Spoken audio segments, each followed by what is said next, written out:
ちらにボリスさんという方がお住まいでいらっしゃいますか？ Néo-nazi, complotiste, multicondamné par la justice française, planqué au Japon depuis des années, il vient d'être retrouvé grâce à un hacker. On vous explique l'histoire et la traque de Boris Lelay. Boris Lelay, c'est lui. Il est breton, il a 41 ans et sur internet, il tient ce genre de propos. Face à cette coalition d'ennemis et face à cette immense invasion islamique qui se précise, et ce djihad global dont j'ai parlé. Une part substantielle des bobos fait éduquer ses gosses en bas âge par des négresses. Il a commencé à militer chez les nationalistes bretons avant d'ouvrir différents sites et blogs internet pour diffuser sa haine raciste et antisémite. Tout ça lui vaut d'avoir été condamné à plus de 15 reprises pour incitation à la discrimination, contestation et apologie des crimes contre l'humanité, menaces de mort, etc. Il est d'ailleurs fiché S en France et est placé sur la liste rouge d'Interpol. Mais Boris Lelay n'a jamais fait de prison parce qu'il est réfugié au Japon depuis 2014. Là-bas, il est devenu cuisinier, il a même bossé dans un resto de Joël Robuchon, il est en couple avec une ressortissante japonaise et continue à diffuser ses idées sur son site internet.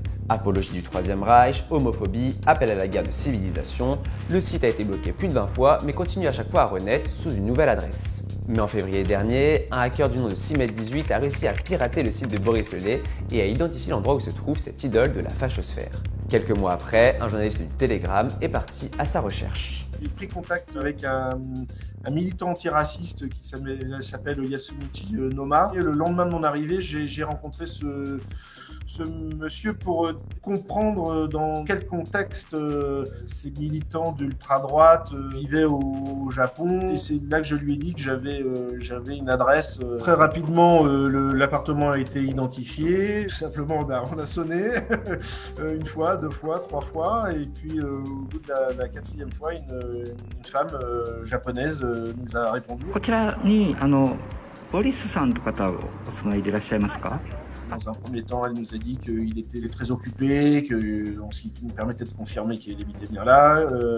Et puis, elle a changé un peu de registre en disant que non, finalement, il ne pouvait pas répondre. Enfin, je soupçonne Boris Lelay d'être dans cet appartement au moment où on est devant.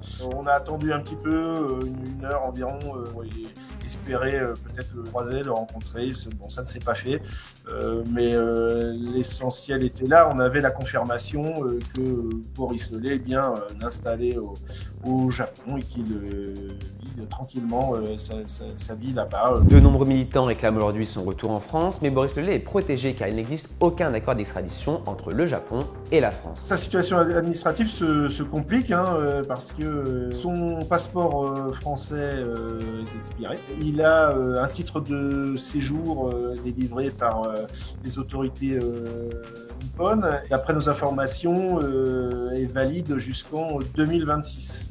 Donc, qu'adviendra-t-il après cette année-là? On peut s'interroger parce que sans passeport et sans titre de séjour, il sera dans la totale illégalité.